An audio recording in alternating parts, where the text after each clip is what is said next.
El aparato excretor está compuesto o está encargado de extraer sustancias de desecho y de receso, por ejemplo el agua, ¿no?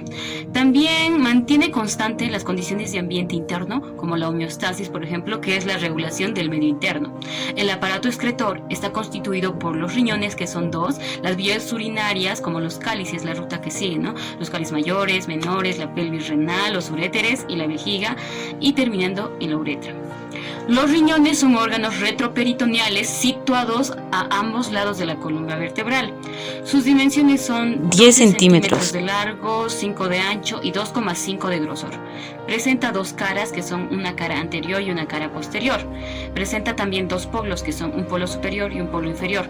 El polo superior es muy importante, ya que ahí podemos encontrar a una maravillosa glándula llamada la glándula suprarrenal. Esta también participa más en lo que es la presión arterial, ¿no? Más adelante lo vamos a especificar. También están ubicados a nivel de las vértebras T12 y L3. El riñón tiene un peso aproximado de 150 gramos. Por ejemplo, el riñón, si lo podemos ver de una manera bien, los riñones no se caen. ¿Por qué? Porque tienen tres medios de fijación. Están protegidos por los vasos sanguíneos, por la cápsula fibrosa y por la presión negativa del abdomen. Las personas que, por ejemplo, bajan de peso de una manera agresiva, de una manera rápida, estas pueden sufrir complicaciones como la tosis renal. El riñón derecho está 2 a 3 centímetros más abajo del izquierdo. ¿Por qué? Porque comparte un espacio con el hígado. Bueno, como podemos ver en las imágenes, vemos que el riñón derecho está en relación con el duodeno, con el lóbulo derecho del hígado, con el colon transverso, con el ángulo hepático. Y el riñón izquierdo está en relación con el vaso, con el colon transverso, con el ángulo esplénico y con la cola del páncreas. Como dijimos, este órgano es retroperitoneal. Como dijimos, el riñón presenta un borde externo convexo y un borde interno cóncavo. El borde interno presenta el hilio renal, que es una vía para el pedículo renal. Y también la arteria renal, la vena renal y la pelvis renal, y también los nervios renales. Por ejemplo, aquí podemos ver una pequeña depresión o espacio donde se alojan los cálices menores y los cálices mayores, llamado seno renal. Aquí también, por este medio, entra el hilio renal, por donde van a entrar las venas renal, la arteria renal, y bueno, es muy importante este seno renal. Bueno, ahora vamos a hablar sobre la configuración interna del riñón, y bueno, aquí encontramos una membrana que lo envuelve al riñón llamada cápsula renal. Continuando, pasaremos a un dato muy importante que no debemos olvidar, que es que dentro de la corteza renal, como la vemos en la imagen, dentro de esta corteza siempre va a haber el corpúsculo de Malpighi. No debemos olvidar. Algo muy importante tampoco que no debemos olvidar es que dentro de la zona medular siempre vamos a encontrar la pirámide de Malpighi. Y como podemos ver en la imagen, dentro de las pirámides del Malpighi hay unas estructuras que separan las pirámides. Estas estructuras que separan a las pirámides son llamadas columnas renales o de Bertin. Como logramos ver en la imagen, en el vértice de estas pirámides renales encontramos una salida de los túbulos colectores, hasta yo diría de la asa de Henle, llamadas papilas renales. Entonces, algo que tampoco debemos olvidar.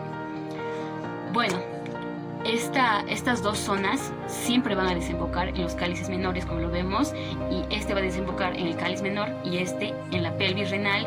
Y luego no olvidar que la pelvis renal es en forma de un budo y pasa también al uréter, y a su vez desemboca en la vejiga, y de la vejiga sale la uretra, y eso es todo. Bueno, ahora vamos a continuar con lo que es la función del riñón. El riñón presenta muchas funciones muy importantes, que en una de ellas está la regulación de la presión arterial.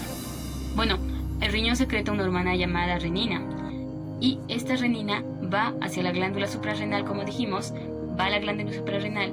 La glándula suprarrenal secreta una hormona llamada aldosterona, y esta aldosterona va hacia los vasos sanguíneos y le pide a la angiotensina 1 que se convierta en angiotensina 2, y la angiotensina 2 hace la vasoconstricción.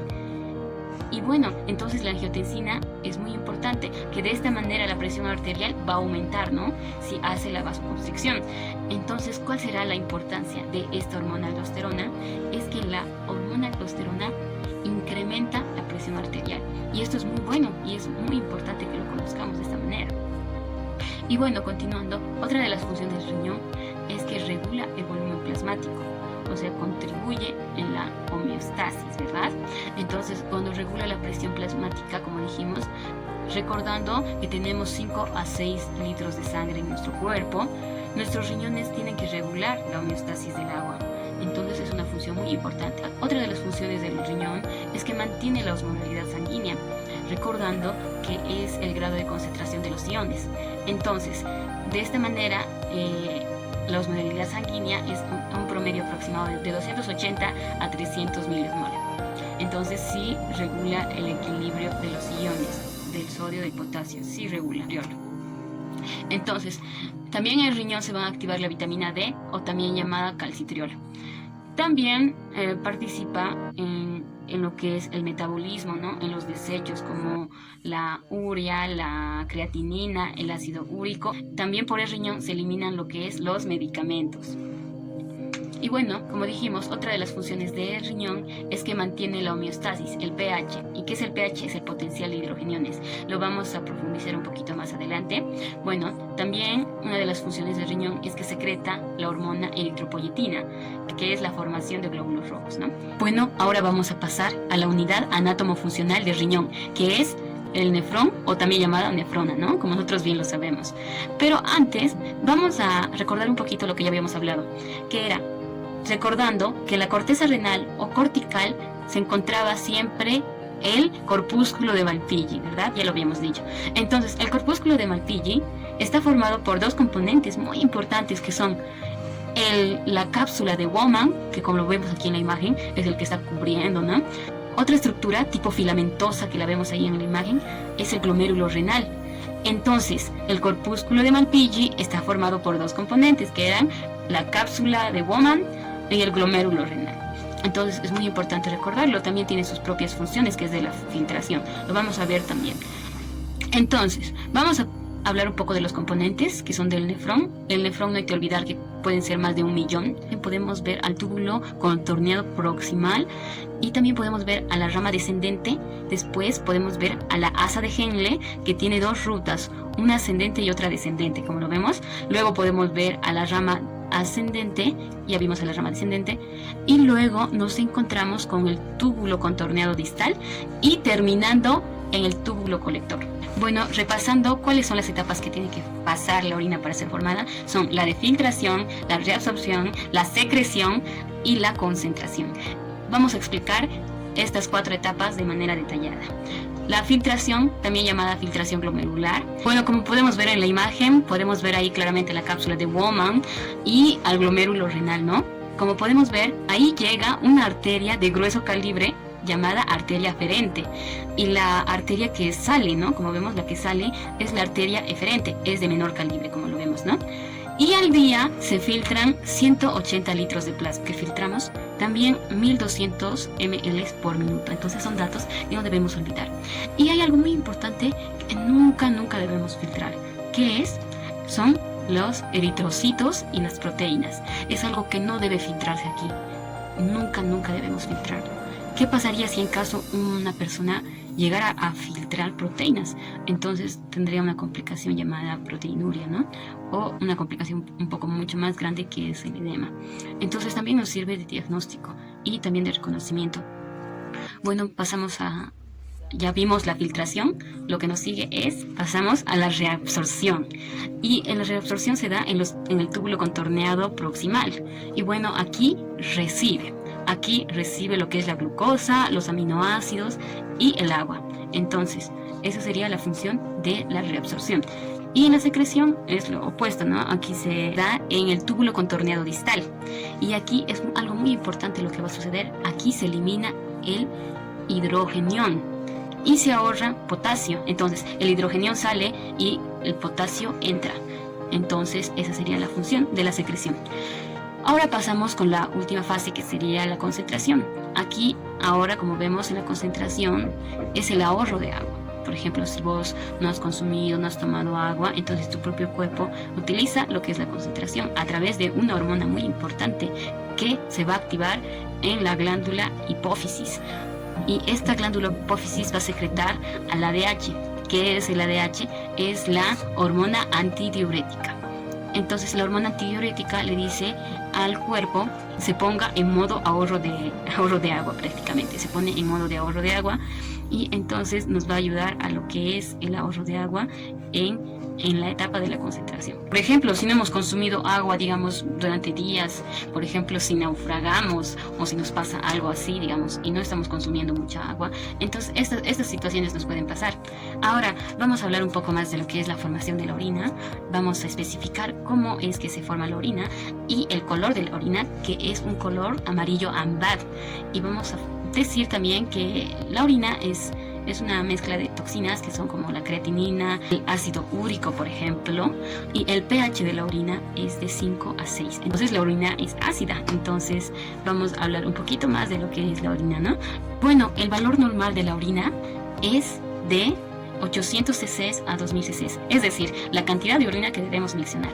Ese es el valor normal. Entonces es muy importante que sepamos estos parámetros.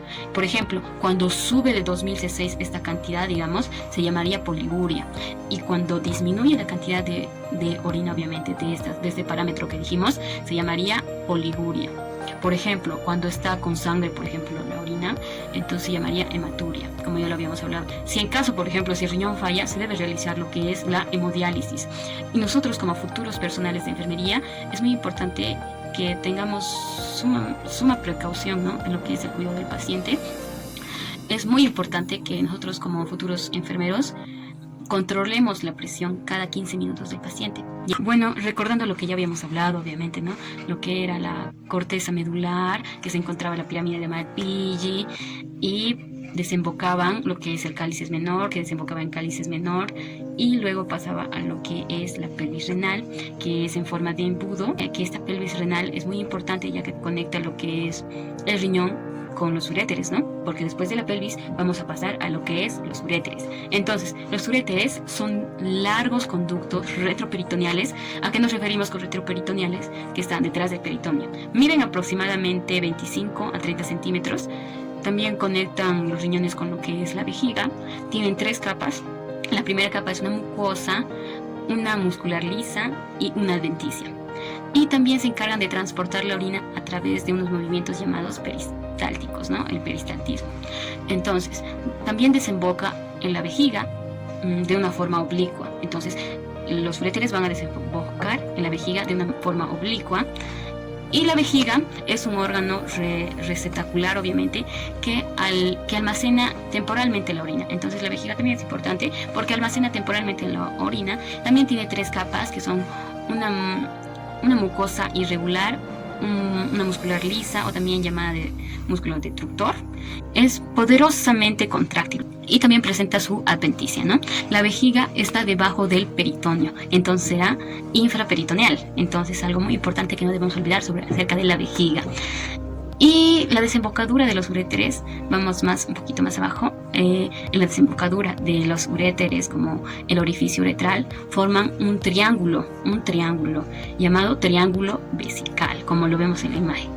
Y por debajo vemos que la uretra, que es la última porción, tiene 2 esfínteres. Un esfínter uretral interno, que es de músculo liso, y un esfínter uretral externo, que tiene músculo estriado, o sea, músculo voluntario, ¿no? Por ejemplo, cuando nosotros vamos a realizar la micción, ¿no ve? Entonces ahí participará lo que es el músculo estriado y liso del esfínter uretral externo. Nosotros controlamos lo que es la micción a través de ese esfínter. Es muy diferente en los hombres y las mujeres. Es algo que también vamos a correlacionar. Y bueno, la uretra es la última vía urinaria que conduce la orina de la parte interna hacia la parte externa. Hacia la parte externa del organismo. En las mujeres, por ejemplo, la uretra mide de 3 a 5 centímetros aproximadamente, y en el varón mide a 25 centímetros aproximadamente en el varón. Entonces puede haber muchas complicaciones a este nivel, ya que es la última vía, más que todo en las mujeres. Y en las mujeres somos un poco más propensas a infecciones urinarias, ya sea por lo que es el aguantarse a la micción, o tal vez en las mujeres casadas también por la vida íntima sexual, por el contacto anouretral también. Entonces es muy importante también cuidarse, ¿no? Porque es un conducto muy pequeño, que entonces es fácil poder contraer una infección, más que todo en las mujeres. También se presenta en los hombres, pero es poco inusual, es mucho más larga. Y bueno, En el varón presenta en sí una uretra prostática, una uretra membranosa y una uretra esponjosa. La uretra prostática mide aproximadamente de 2 a 5 centímetros y la membranosa es de menor diámetro, ya que puede medir incluso 0,5 centímetros hasta 1 centímetro. Y la uretra esponjosa, o también llamada peniana, mide como 15 centímetros de largo, como lo vemos en la imagen, tiene una forma encorvada.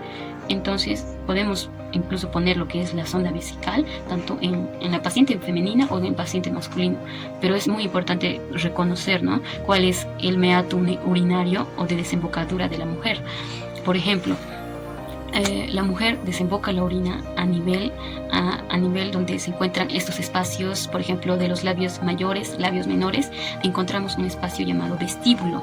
Y en este vestíbulo, en la parte superior, se encuentra el meato urinario femenino. Y es muy importante, ya que a ese nivel nosotros como personal de enfermería podemos poner lo que es la sonda vesical. Es muy importante también conocer, ¿no?, o sea, poner el conducto, ya que dijimos que la uretra femenina es pequeña, entonces no ponerlo tan grande y debe llegar hasta la vejiga, y el procedimiento como el que vemos ahí en el video lo podemos poner, y de esta manera es muy importante nosotros saber cómo es el procedimiento. Y en el varón también, en el varón igual de esta manera se coloca la sonda vesical. En el varón desemboca la orina a nivel del glande, a este nivel. También este conducto, ¿no?, o sea, el mismo conducto comparte conducto, esta desembocadura comparte también la misma desembocadura de lo que es el semen. Entonces por este mismo lugar es por donde se va a liberar lo que conocemos el semen. Y bueno, como ya lo dijimos, es muy importante saber lo que es también el colocado de la sonda vesical. Como futuros profesionales nosotros debemos saber cómo utilizarlo.